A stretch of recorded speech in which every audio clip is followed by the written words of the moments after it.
昨天在我直播间，有位观众问了这样一个问题：怎么用安卓手机投屏直播，并实现声音的传输，还可以和队友语音交流呢？说实话，这个问题在当时也困扰了我许久。这里做一个调查，不知道怎么用安卓手机完美直播的，请在公屏上扣1，我看看有多少。包括那些用安卓投屏直播时出现各种问题的盲猜一定不少。毕竟安卓用户的数量还是非常庞大的。对此问题，在当时我也看了很多教学视频，什么乱七八糟的方法都有，但最终还是通过自己一点一点摸索，才完美的解决了安卓手机直播的问题。以下为我直播间的效果，怎么样？还不错吧？这不比苹果投屏清晰吗？这里顺便提一嘴啊，用苹果直播只需要一个 AirPlayer 软件即可，这也是大多数主播喜欢用 iOS 系统来直播的原因，就2个字：方便。还有安卓的红魔和黑鲨除外啊，因为这2家厂商已经推出了自家的投屏软件，只不过清晰度还是一个问题。好，不说废话了啊，进入正题。本视频一定值得你收藏，说不定哪天就用上了呢。也请相信我，本视频一定是全网最详细、最通俗易懂的安卓投屏教程。以下需要用的设备以及软件没有任何掐拌成分，大家可以放心观看。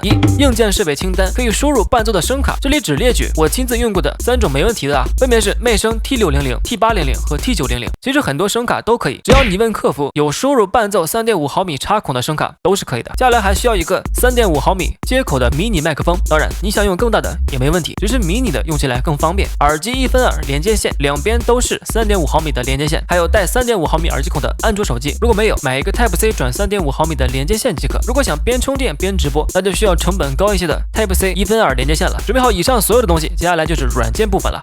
索取软件 PC Games 虽然是付费的啊，但是直播效果超赞，手机和电脑都要安装好。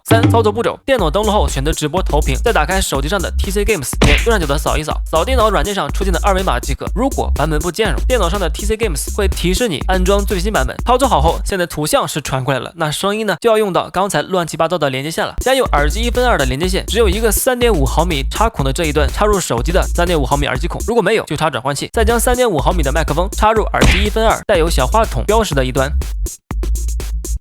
最后将两边都是3.5毫米插孔的线，一边插入耳机1分2带有耳机标识的一端，一边插入声卡输入伴奏的一端即可。最后带上耳机连接声卡。对了，还有最重要的一点，你的网络要好，如果网络不行，一切都是白搭。如果在操作过程中还遇到了哪些问题，大家都可以在视频下方留言，我尽量一一答复。都看到这里了，快听听这个声音，支持一下猛少吧。